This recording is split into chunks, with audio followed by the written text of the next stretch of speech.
Tell me, Ivan, what gets you up in the morning?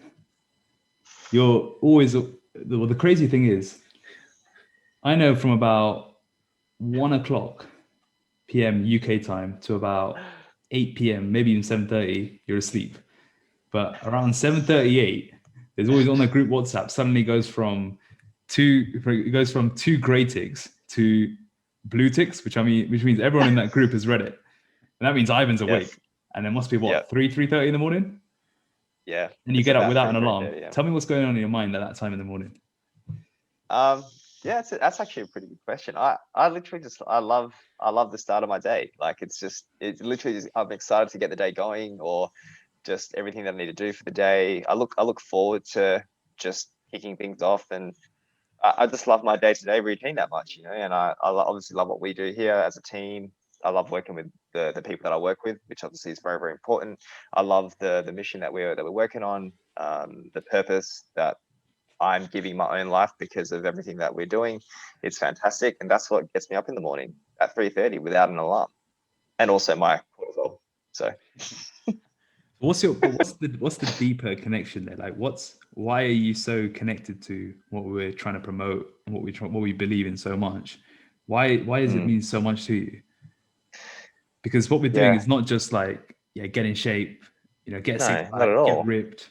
It's not the usual fitness No. stuff. It's very much a connection of mindset, the Mm, body, the soul, the whole thing.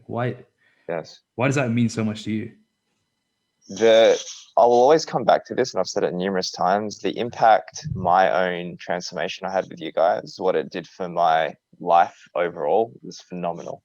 And not just because I got a job here, obviously that's a huge bonus, but everything else that came with that. It was the confidence to tackle. It was a confidence to leave the job where I was currently at, where I was super comfortable, and just not really going anywhere in general. I wasn't working with a dynamic. I wasn't working with a team that wanted to be better. I wasn't really working with a team that wanted to be like learn more and push for change, all that sort of stuff. So just the physical transformation obviously was fantastic, but the mental fortitude I gained with that, and the confidence I gained with that, and throughout that time, I remember that was a very pivotal moment, like a very pivotal part with me being who I wanted to be, like who I've always wanted to be as a person, and not what society wanted me to be, or not what other people expected me to be. I could finally live the life that I wanted to live, which was the life of like an elite athlete, cross educator, cross life changer of other people.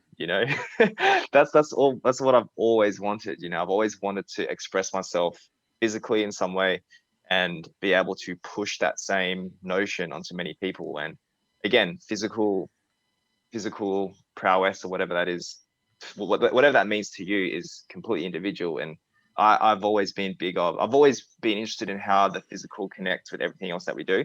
And obviously, the more now that we're researching it, the more that we're diving into everything, we are seeing so many dots connect, and it's just super exciting. And this is the stuff that I really want to with everyone that I work with, and who hears me speak, because it completely changed my life, and I've seen it change many other people's lives, and I want to do that on a grand scale, and What that's what gets me up in the morning. what was different about, because you've been in quote unquote fitness for more than 10 years, right?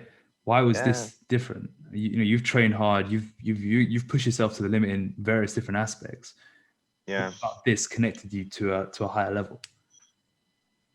The physical depth that I went to, I don't think I've never done that. I've never gone that deep before, right? That was the first time I really pushed the envelope, and that was also the first time I really like fell in love with like cardio, and I fell in love with just activity in general. Like all those things I used to stay away from, because I was like, nah, it would tap into my muscle, or nah, that's not good.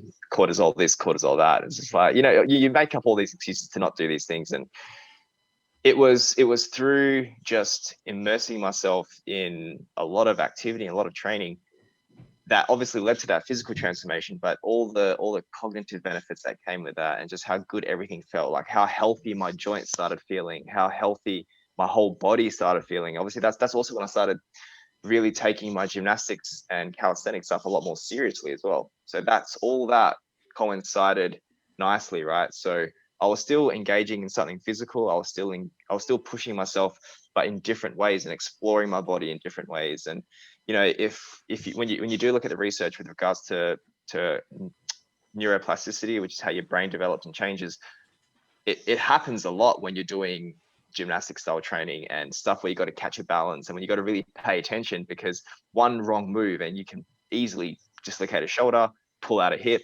like all those things. You're always teetering on the edge of success and complete like annihilation at points. I know that sounds really, really drastic, but the mindset that you have to get into to really make the most of that, it's like you live on the edge in those few moments. Very similar to the void. You know how we always speak about the void, this and that.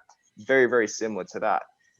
So it was the combination of pushing my body and brain in that way, pushing my body physically with like cardio steps, and just being engulfed with just physical activity in general. Like, And obviously the physical transformation that came with that. Yeah. well, it's the extreme massive. it's the extreme presence and awareness that you were cultivating on a day-to-day, Yes. moment-to-moment Yeah. basis. I'm reading a book at the moment Yeah. called The Untethered Soul, and he was talking about something this morning, and I was like, oh, this is the physical and vehicle in reverse. Like the guy was explaining it the other way. He was like, when you're operating from your ultimate state of consciousness, awareness, and yourself is in that seat, the first thing you see in front, and you're just watching everything, right? You're completely present, and everything is Yeah. you're an observer, and you see your thoughts in front of you, then you see your emotions in front of you, and then on the outer side you see the body that you're in, and then on the outer side is the world. And I was thinking, if you reverse that and you go the body, Yeah. you focus on the body. In order to focus on the body, you can then, and you stay in shape, you then have to rewire your mind, control your emotions, the way you react to things, the way you handle your life. Then you can go back into you can access that point of true self and true conscious awareness, which is probably what you're experiencing on a almost daily basis, which is why you feel so eager to get up in the morning, because it's such excitement. Pretty much. Yeah. It is like every day, like I wake up and go, well, what am I working on today? Like, what do I feel like working on today?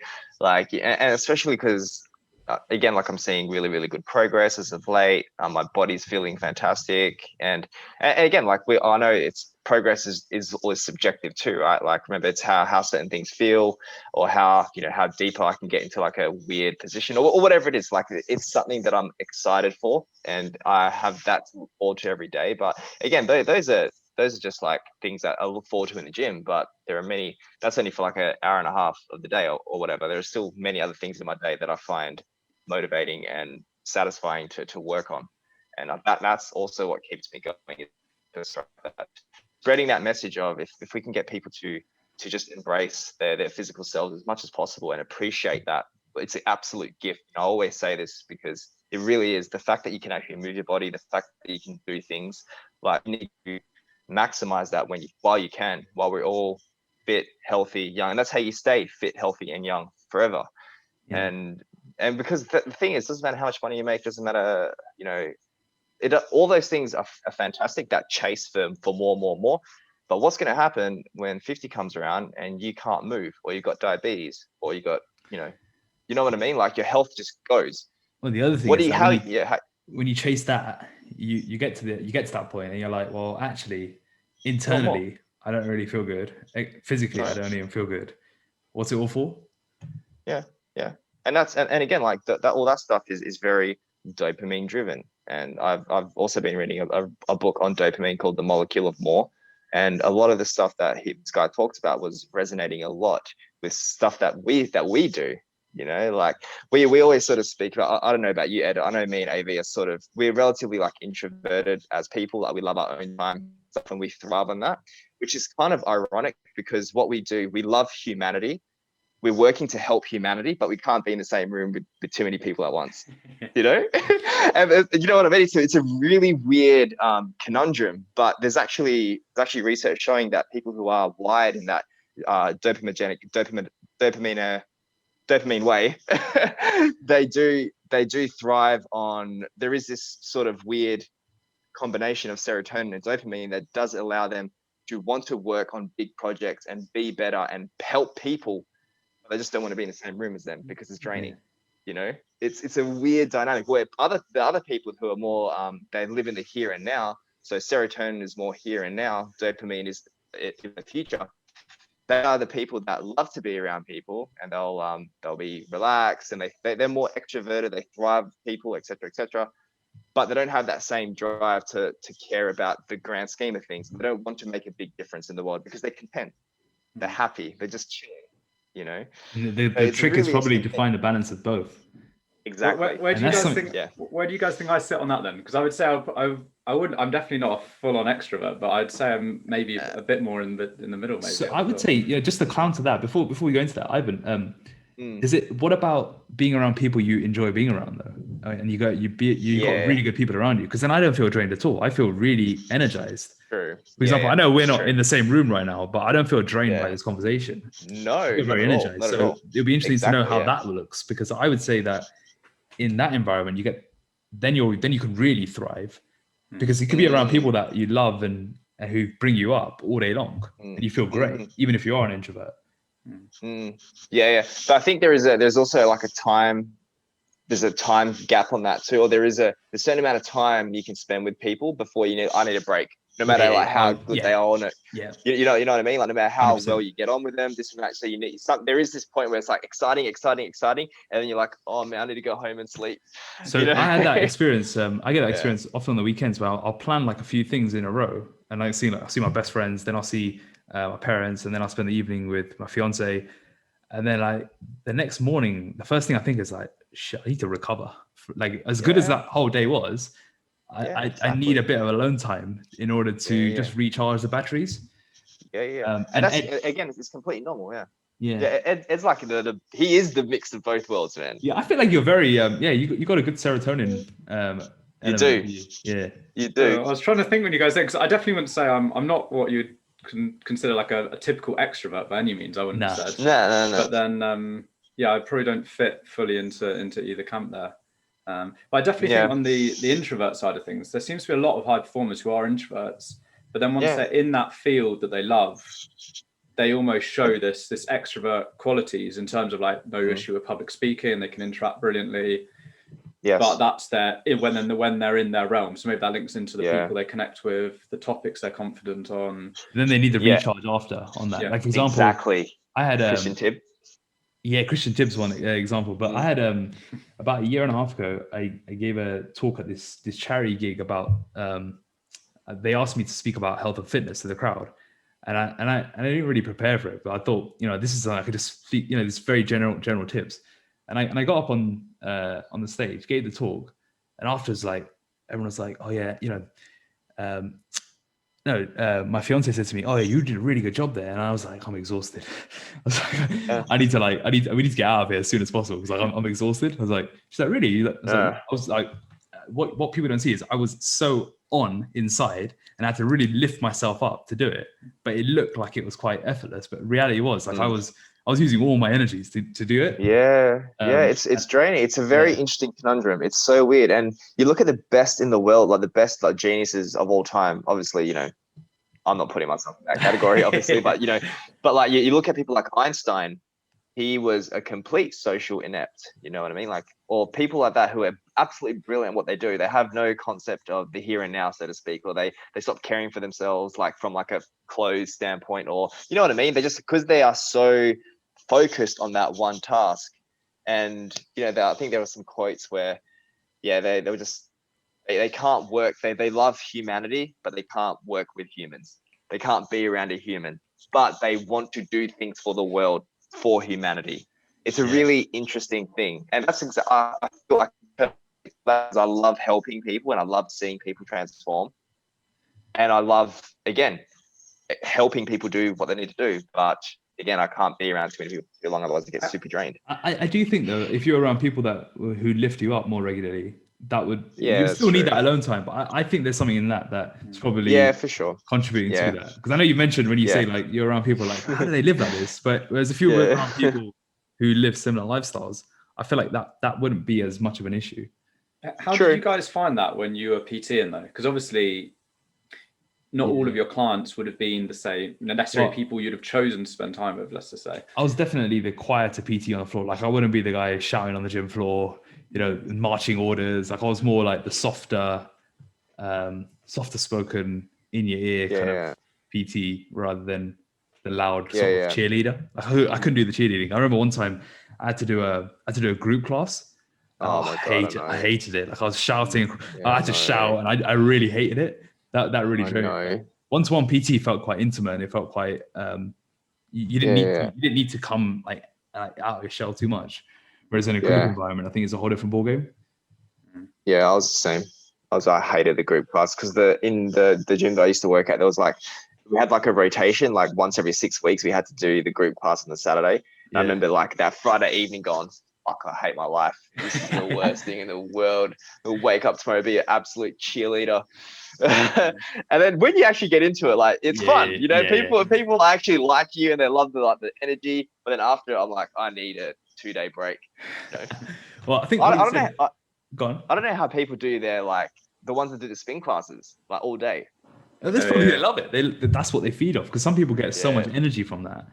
Because I know like these two guys who run a training workshop in business, and one of them is like introverted.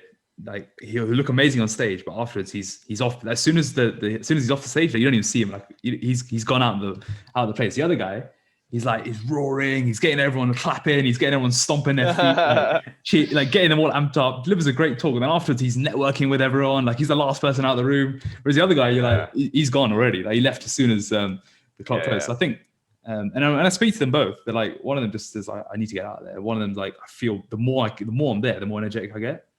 The one thing I want to touch on is the dopamine and serotonin mix, because one thing I'm trying to play with a lot more now is exactly that. Because my biggest issues, I can just be like lost in the future, or I can be lost like in my head, like trying to think about all these things, and the next thing you know, like I'm just in a different planet, right? And I'm trying to be a bit more like here and now, even if it's as simple as like appreciating going for a walk and actually just what's around me, as opposed to being lost in my head, or just like sitting around doing not much and being okay with it. And I'm finding that when I do go into dopamine mode, the dopamine mode is much better.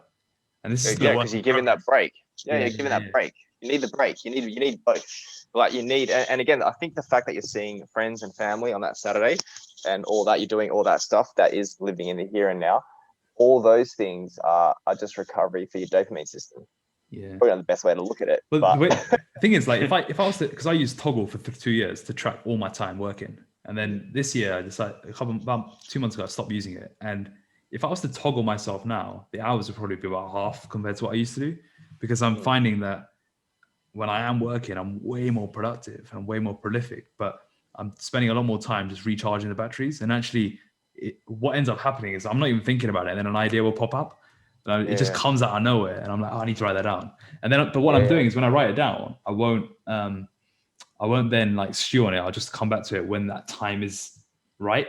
So I don't overdo the dopamine. I wrote a blog the other day called like the Onion Gift, and the idea was that I was sitting on my armchair, I was like looking outside, and I was looking at these clouds, and I was thinking like, it's kind of like the mind, where you think about each cloud has a gift on it, and each gift is like red wrapping paper with a gold ribbon. It looks really attractive, right? And you want to open it up, and you open up the gift, and inside there's like a photo of a memory, right? And it says "peel me." It's an onion. It says "peel me," and what you end up doing is you just start peeling the onion. Each layer, you just peel the layer, and you get to the end of the peeling, and all you are is just exhausted. Yeah. And what I was talking about was like instead, what I'll do is I'm trying to like just let the gifts, the onion gifts, just kind of go by, as opposed to like latching onto it and just finding myself going into like a deeper and deeper rabbit hole.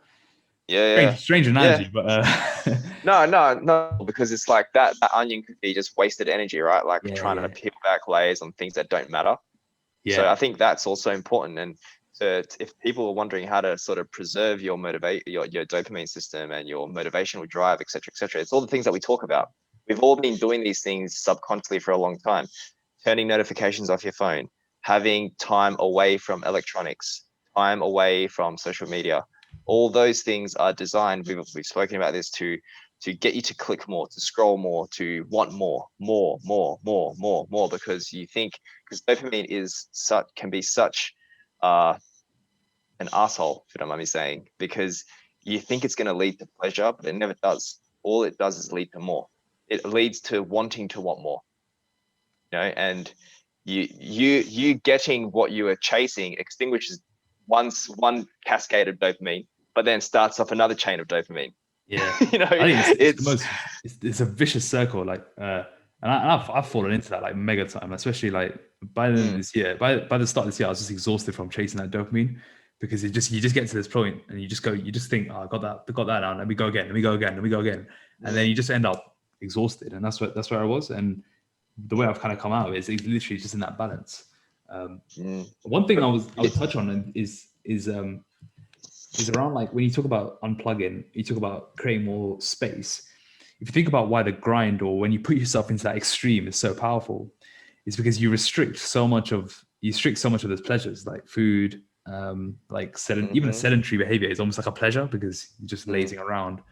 And when you get into that place and you're just and you do it properly, where you actually disconnect and you're in your own thoughts, you end up realizing what the areas in your life that you need to work on are. You end up, what the thoughts that should be changed, or what are the emotions that you're not letting go of, or what are the scenarios in your life that you're not willing to change, because most people You've removed the noise, and you can see things clearer. If you aren't happy in your job, if you aren't happy in your relationship, but the question, and you got to quit them, but then you got to make sure you don't quit that idea of quitting. You got to actually follow through on it. Otherwise, what's going to happen is you have all these amazing insights, you have all these amazing revelations, but it's all temporary. You don't actually maintain, you actually do with it, and you got to do that next bit, which is, otherwise what ends up happening is you just end up burying it again, and then just carrying on, and you end up just coming back into the first place you were in. Yeah, and it's funny that you speak about that, because a lot of people, they always wait for motivation to hit to do something. They go, oh, when I get motivated, I'll take action, right? But it's the other way around. You need to be doing action to spark that motivation, right? It goes in that way. It doesn't go, oh, I'm just gonna wait until I'm motivated, then I'm gonna go eat well. No, you need to start eating well, even though you don't feel like it. And then as you keep doing that, you keep doing that action, and now you're hijacking your dopamine system in a positive way. That's how you hijack the system in a positive way, because you think that it's motivation that drives action. No. Action will then drive motivation to do that action again. So you got to flip it on its head. So it's a little bit harder for you at the moment. Like a good example would be, if you're struggling with like social situations, or you're struggling to go talk to people. I know it's a bit of a weird one, but we always talk about nutrition and training, so I'll talk about a different one. If you want to go talk to that person over there in the room, but whatever reason you're just scared or whatever, just start walking towards that person. So you're taking action. You're not waiting for the motivation to talk to them. Just start walking towards them. So by the time you get to them, you can't just stand there and not say anything. You're gonna have to actually say something. Yeah. And then you can sort of get over that little hump, right? And we know that it usually just takes those first couple practice runs and just trying things, And the same thing, the way I see it with the stuff that I'm doing now with the gymnastic stuff, like I need to start somewhere. Like I need to start at a lower level to give me my confidence to go backwards, or to, if I'm doing like back bending stuff, which is super scary for me at first. Like, eventually I want to be able to do like backflips and all that stuff later on. But I need to be comfortable with just moving my head backwards and my arms over my head, right, and falling to the floor. And those things take time. I'm not just gonna sit there going, I'll just wait till I'm motivated to do that and then I'll try it. Yeah. Nah, I'm trying it. I'm taking action, and I'm like, oh, fail. Oh, bit of success. And you keep taking that action. But on that, what the thing you've got there is you've got enjoyment in that you find it like play. You think it's fun for you. It is fun for you, right? And for you, it's all play. It's just a different way of experimenting, and it's a different way of expressing yourself. When you need all that motivation to do things, you're probably just not doing things you want to do. But that's where the hard thing is, and it's one of those cliche things, you shouldn't need motivation to do things, and. But it is true, isn't it? Like it is true. And I think that's where, like, when you really audit and like examine yourself and what you're actually enjoying in your day and what you're not, you can start making those decisions a bit better and hopefully make forward progress. Like recently in the last few weeks, one thing I've found is since I've kind of come off that dopamine train a bit, I find I'm really aware of when I feel good and when I don't feel good. I think when I was so clouded in dopamine, I didn't know what anything felt like. I was just numb. Whereas when I've kind of pulled off that train, I'm very self-aware of like when something is draining me and when something is raising me, and it's allowing me to take better action as opposed to I'm just feeling tired all the time. I can't be bothered. Yeah, exactly, dude. It's so true though. You think about the dopamine system. It runs on adrenaline, right? Yeah. So if you're always like chasing things, and it's exciting, like all the stuff that we do, and we get up at like 3:30, it's super exciting, and like I want to get going. But come Friday night, like I'm like, oh man, I am shattered. Because we are like running on adrenaline when we are that driven, right? That's why you do need that serotonin system, which releases the opposite. It releases like hormones like oxytocin and prolactin, which actually help you chill out. And this is why, after sex or whatever, you always feel like relaxed. You always feel sort of, you want to hug your partner, or you want to experience the here and now.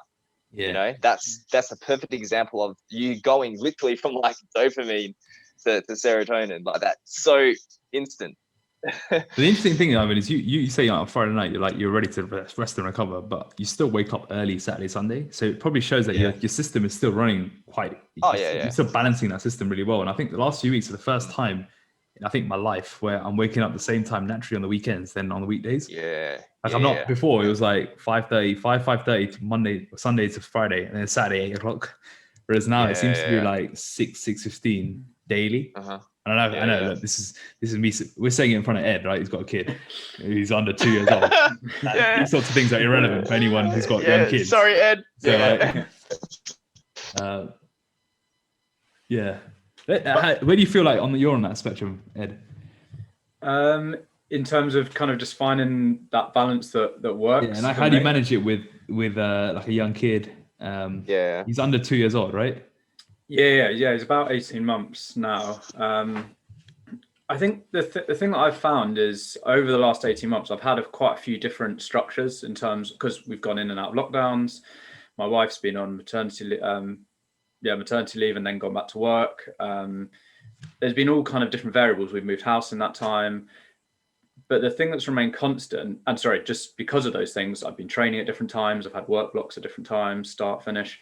The thing that's remained constant to allow me to feel relaxed, feel in control, perform my best, be able to look after the things that matter, has just been having a structure in place to make sure everything that's important to me has been fitted in.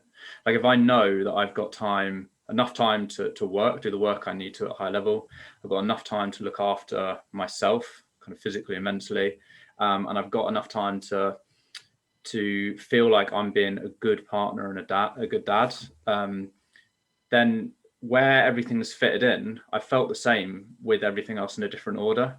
So I think as long as it kind of goes back to what we've said in a previous one, where you just need to be really honest with your priorities and then just make sure those are being catered for. And whatever time of day that means you get up or go to bed, it's almost irrelevant as long as you can fit those things in. Like for me, anyway, you're going to feel fulfilled in your day. You're going to feel excited for the next one, and you're going to be happy with the day to day. Ed, what do you do to look after your mental state? So I think the training is probably like the biggest one, the most obvious one maybe. For me, being organized and having that structure is very important for my mental state. If I feel that starts to slip, then I've never had like big anxiety issues, but I would say I'm on the spectrum towards more anxious in a way. And so structure is something that helps me stay relaxed and control that. I think like as soon as structure starts to go, then I could definitely feel like anxiety levels increasing. Do you what are you anxious of? Like when you say you feel like you're more anxious than not, what do you think drives that anxiety? Because anxiety is like a fear of the future, right? You generally what is it?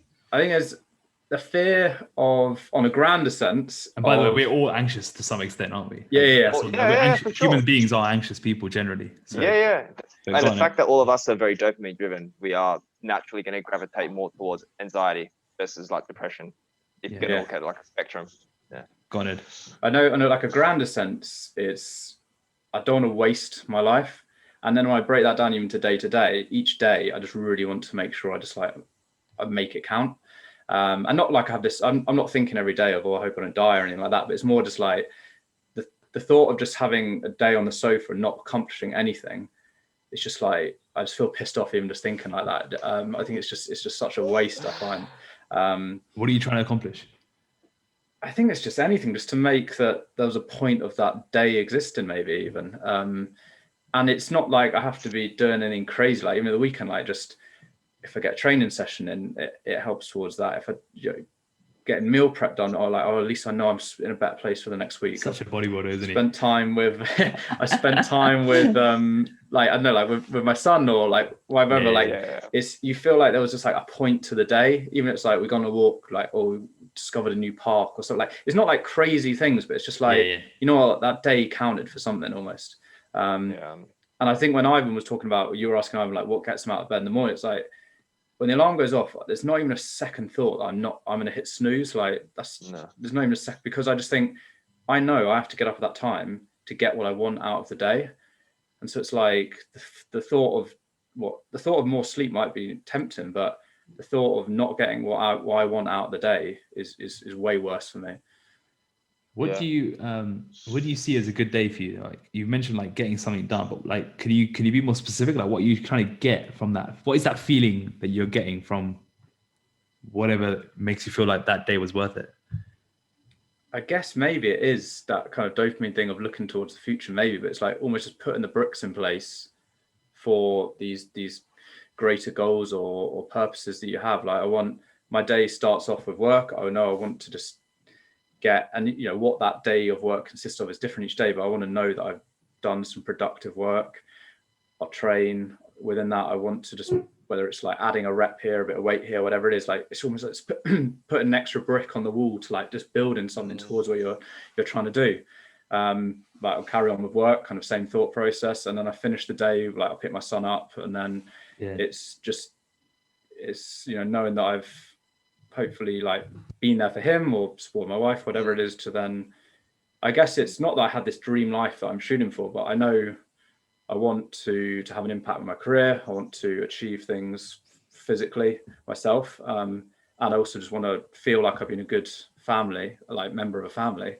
And so all of these things are just like, it's just helping me get towards the person life I want to be. Yeah. You want to contribute. You want to contribute every day. Yeah. One thing I say for you, Ed, I think when you talk about balancing your dopamine and serotonin, I know for you, you got a real hard stop around like 4:35, haven't you, with your work? I know if I send you an email after 4, like you probably get back to me at like 5 a.m. the next day. Yeah. You're real like strict on that, aren't you?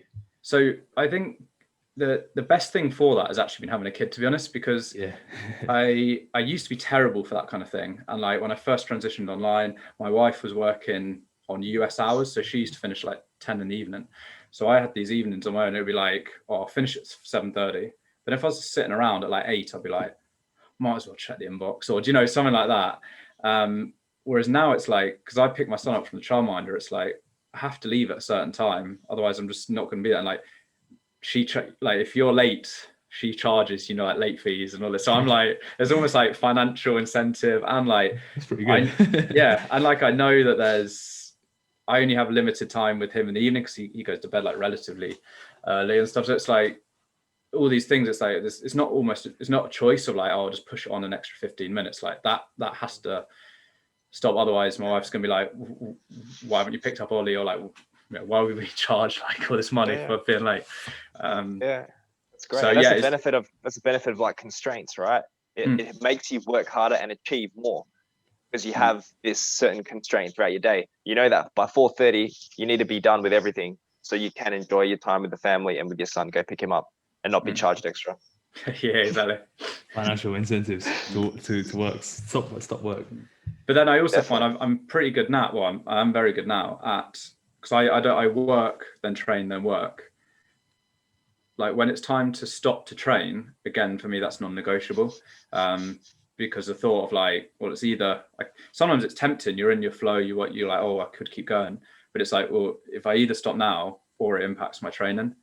And that training won't push on later in the day because then I have to work. So it's like getting up. It's either now or I ruin the rest of the day. I have to stop now for training or I ruin the rest of the day. All these things, there is technically wiggle room if you needed it, but if I would know I want it to be like an optimal day or me to be at my best, these timings are like bam, bam, bam. We've just got to be hit.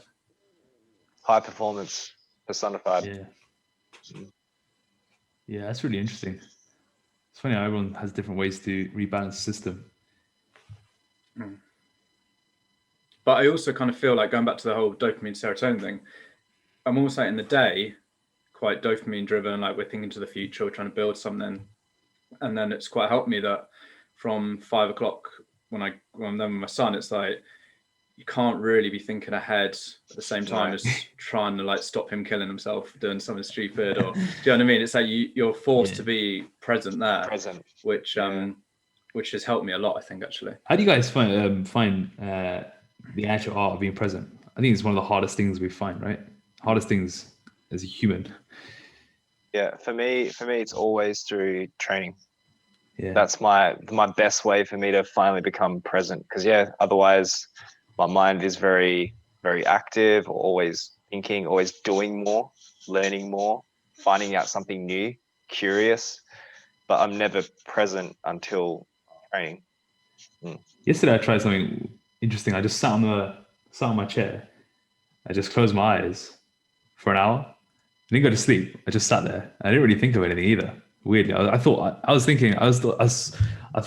just experiment with this. And I thought, this is going to be the hardest thing I ever do. Like, what am I going to, all I'm thinking about is I need to get out of this. And honestly, I just felt really relaxed. I literally just sat there, and I thought there was not even any thoughts going on. There's periods where I think I was in the void. I was just literally just sitting there, eyes closed. And then I think I opened my eyes like 56 minutes later. So I didn't have a timer or anything. I just thought I'll just go until I think it's an hour. You sure you didn't sleep at all? Nah, I don't think I slept. And afterwards I was like, what did I even think about? I was like, I don't know. Nothing really happened. Which was an interesting experience. I had something similar to that when I did a flotation tank. Because it's a bit more like enforced, but it takes obviously all like your light and kind of sounds and stuff away. First couple of minutes, I was kind of like, all right, I'm not sure. And then I was like, just go with it.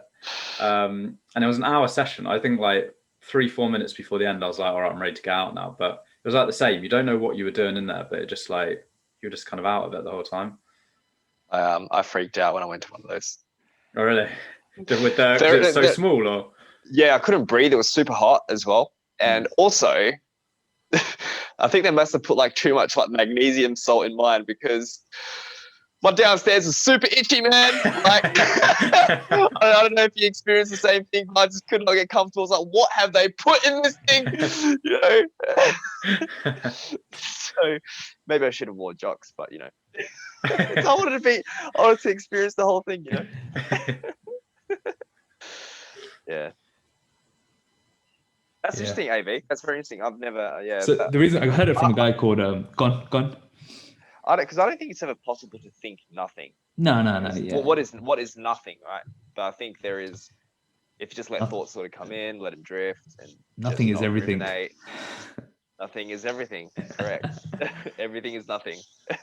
Well, I was listening to this guy called Naval Ravikant, and he was talking about this practice that he did, and he says that for 60 minutes, for 60 days, people should do it, and let all their mental chatter just happen, and let all the things they've suppressed come out, and actually be alone with their thoughts, because most people are always running away from their thoughts. And actually, when you just sit there and do nothing, all that, we call it the muck, right? All the muck will come out, and you got to face it and resolve it.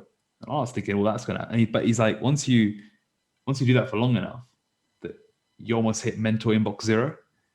So I was thinking, well, this is gonna be one hell of an experience. But I think when I had that week off, I think I had that kind of period where like I had my period to just like unwind and actually feel all these things. So when I did it, I didn't actually have much going on. I was just almost like, I was thinking, after this I probably need to train. But like, that was a nice sleep. It was just very much in the now thoughts. It was never like, it wasn't anything really deep coming out, which is, I thought that took it as a good thing. It's like he took those thoughts off a pedestal, so to speak. Yeah. They were just nothing. They were just like, oh, That's it. That was the big scary monster I was so scared of. Hmm. Who cares? Yeah. Very interesting. Like sitting down on a chair and doing nothing is actually really. I've always found it historically really hard because I've always thought, wow, what am I doing next in the day? What am I doing next in the day? This is a waste of time. I'm not getting anything productive at the moment. But I think I'm getting there now with just planning in more like white space in the day. I'm just and it's making you perform at a such high level now too. Yeah, I think so. Like the difference in your performance over the last month or two has been huge. Yeah, I'd say so. Crazy. And I reckon that's why Ed's nailed it. I reckon that's why Ed is also a lot more level-headed than I would say myself, and potentially pretty much everyone, because he's always very like objective and he's very just rational. He's more rational than all of us. Yeah, 100%. I actually said that to my fiance this morning. I said I was talking about I was saying, Ed's a very level-headed guy. He's more, he gets more into other people's head than any of us in terms of like, he knows what they're thinking and what's good for them. Yeah. It shows because he has that, in my opinion, the ideal blend of the dopamine serotonin system working like the way it should. You're driven and task orientated throughout the day. No one disturbs you. No one messes with your time. That is your time. You do what you need to do. And then after 4:30, it's a cuddly teddy bear. It's just like just looking after the kids, looking after the wife, being just present. And then you recharge yourself and you do it the next day. Oh, thanks for that.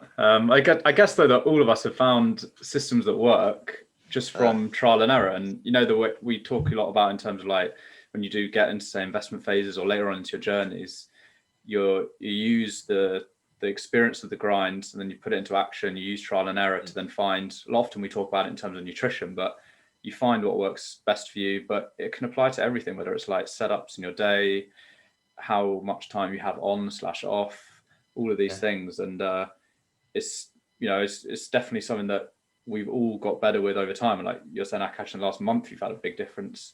Well, I think I'm definitely in a trial and error phase now. Like I'm just tinkering more and more. Like I've not nailed it, but whatever I'm doing at the moment is heaps better than before. Like heaps. The biggest game changer is like no alarms in the morning. Like unbelievable how much that made a difference. For a week I was sleeping 10 to 12 hours a night, and then I was thinking in my head, I was like, this is like, I hope this doesn't carry on like this because I'm spending half my days just sleep. But now I'm at 8 hours now. Last couple of nights has been sleeping around 9:45, waking up like pretty much bang on 6. We've got the clocks changing in the next couple of days. This will come out after the clocks. So you'll be 7 hours ahead instead of 8. Yes. I reckon if I'm waking up naturally at 5:30, I'll be pretty happy with that. I think that's I reckon a good telltale sign for people who are listening is if your weekend wake up times are drastically different to your weekday wake up times, there's probably something going on there, in my opinion. Yeah, no, I agree. I remember when you used to tell me that, and in my mind I was like, is he right? Like, I kind of knew he was, but I was like, what took me so long to get over was the fact that it's okay to wake up a bit later. I needed to get that out of my head. Like I was so like 5 a.m. We've got to be out of the bed at 5 a.m. Like, that's what the high performers do. Wake up early, but that grinding. But the reality is like maybe it's not for my body. I need to accept that I need more sleep. I can't. Yes. Like, Ivan, you do well on 6, 7 hours of sleep, right? But you're still performing. If I have 6 hours of sleep, I'm dead. Like I can do one day, maybe second day, I'm just shot. And I think just accepting that was a massive. It took so long to accept it, but I think I finally did this year. And I think that's been the biggest thing. Yeah, not trying to force those wake up times. Yeah, thinking that just because you get up earlier makes you more productive. No, it doesn't make you more productive. Being productive makes you more productive, and you should sleep as much as you need to be productive. And that's going to vary from person to person. Just because you're up an hour and a half earlier doesn't mean you're getting an hour and a half extra quality work done. Because if you're well rested, well hydrated, well trained, you can get 10 hours work done in 5 hours work less. We've seen it, The ironic thing is, since I've started waking up later, I'm starting work later as well. Like, but as in, I'm not even like waking up and going straight to work. I'm actually taking like 2-3 hours before I even start work. Sometimes 4. Like I'm training, walking, reading, doing all this stuff. Then I'm starting work. So So it's just been really interesting. And that's what you always did. And I always thought, I was thinking, is he doing something that I'm missing here? Like, surely, is he just not motivated to work? Like, this is what I think. I used to think like, if he's not getting up and working straight away, is he not motivated? And then I finally realized why. Like, I've literally I've done it for 6 weeks now, and I'm like, now I get it. Instead of assuming that, just ask me. This whole 2 years. Why does he just not get up and do it? Oh, that's why. And he's always slagging off motivation as well.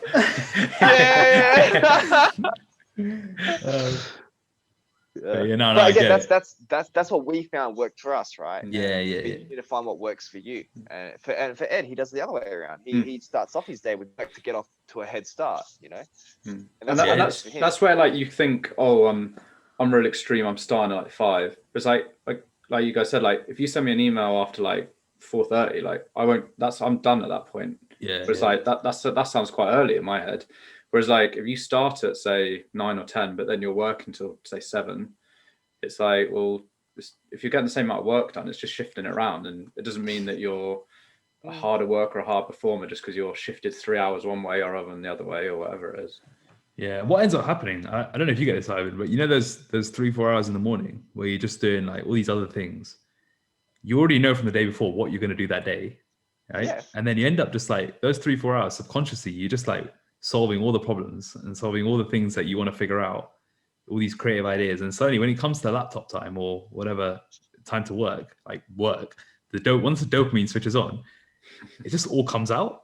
And like you've done all the hard work already. I think that's what I'm finding. Like all the hard work's already done. Like turning up with a laptop is just a formality. Yeah, and you also, because you started your day with physical activity, you've got your brain going, you've got your endorphins cranking, you've had time to wake up, freshen up, you're not reactive, you make better decisions. In my opinion, this is the way I operate. I can't operate if I don't train, right? So it's probably my drug. But you do come in to work with a much clearer mind, and you have a much better ability to solve problems, word things better. It's funny, sometimes I'll do the cheeky thing of opening up an email and then be like, no, don't respond to this now. Respond to this tomorrow when you're fresh. And it's funny. Sometimes I still do it to this day. It's something that potentially triggers me. I'm like, I'm gonna leave that. I'm gonna unopen that, come back to the next day, and I deal with it so much better. I know I shouldn't do that, but sometimes, when you have those 1 or 2 like edgy emails, I'm like, I just want to see what he said. And then you open it, and then because you want to react at the time, then I'm like, no, Ivan, this is late in your day. Sleep on it or whatever. Just go to bed, and then just kick off when you start the work day the next day. And I'm a completely different person. So, do you remember that human design lady that I brought onto the podcast, Sandhya? And I remember having a human design reading with her, and she said to me that, Akash, you're someone that doesn't do well with structure, and you're someone that doesn't, you'll need like 30 days to process a high level decision.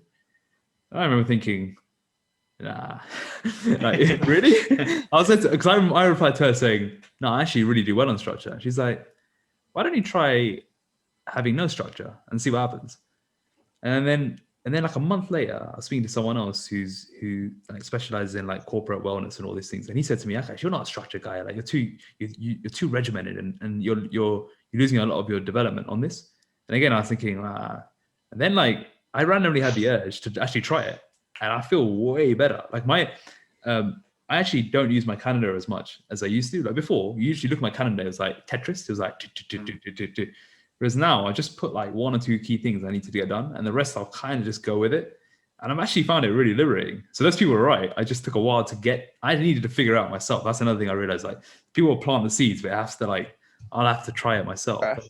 I found actually coming away from structure as much as I used to have has been a lot more beneficial. This doesn't mean like I run my days just completely like blasé, but it's a lot less like rigid as it used to be. And I just have a few things. What I do every Friday, I'll write the things I want to accomplish for the next week, and I just make sure by that end of the next week it's all done. That's true. That's been an interesting revelation. That is very interesting, especially with someone that you think this whole time you were thriving on like routine. But I guess routine is fantastic for sort of work that you're already quite good at. If that makes sense. Stuff that's already quite automatic. I think those are fantastic things to like routine and schedule in, and just get things 100%. done. But creativity, learning, those things are hard. Those things are challenging. And I don't think they are suited for like 100% routine and structure, right? Those things need to sort of come out when you're chilled or when you least suspect it. Like all those things need to be counted for. So you can't just go, okay, 9 a.m. to 11 a.m. is my learning time. And then you just sit there, just all right, think of something. You know, like, I don't think those things can be properly scheduled. And this is the thing, that the most creative people, the best writers, except you hear about their day to day. And I know like someone like Mark Manson, he's one of my favorite authors, like the amount of prolific stuff that he's done. But you look at his routine, he goes, you know, he'll work hard for like a couple hours in the morning, but then he'll have like the whole afternoon off just to like chill and just relax. And he said that's where a lot of his ideas has come in.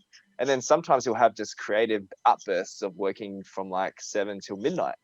And obviously he doesn't advocate that or whatever, but he goes, that's what he has found works for him at times, where he sort of lets go of that rigid routine to let his brain think. And I'm like, so I had a weird day like that last Thursday. Like I had all week I was kind of like just having one of those weird days of like, you know, just getting what I need to get done, and then after that just a bit blasé. And then Thursday I did a 6 till 7 shift, like 6 a.m. I woke up, I was like, I'm going, right? At 6 a.m. until about 7, 8 in the evening. And I was in total like trance state all day long. But it just came out of nowhere. I didn't plan that day. That day I had all these other things I wanted to do, but I didn't even do any of it. I just did this other thing that was the thing I was trying to crack for so long. And I just woke up and I thought, this is it. You got to, and you capitalize, right? You took the opportunity. Yeah. Once it comes, you can't let that waste. The other thing on the decision making has been really interesting is around, like, I've noticed this more and more, is like when you have a decision to make, you get the emotions of like, you get the high and the lows, right? You're like, oh, this is the best thing since sliced bread. And then it's like, actually, no, that's going to be the worst thing. And you have to like, what I'm finding is I have to like go through this. Chop the tops and bottoms off. Yeah, I have to go through this. Oh, I love that. Exactly. Yeah, exactly. I have to let it all ride out. So let it go from like, I don't know. What's the best example? Like, is that ECG? How does it go? What goes like that? What goes up and down? Like a graph. Insulin spikes. Yeah.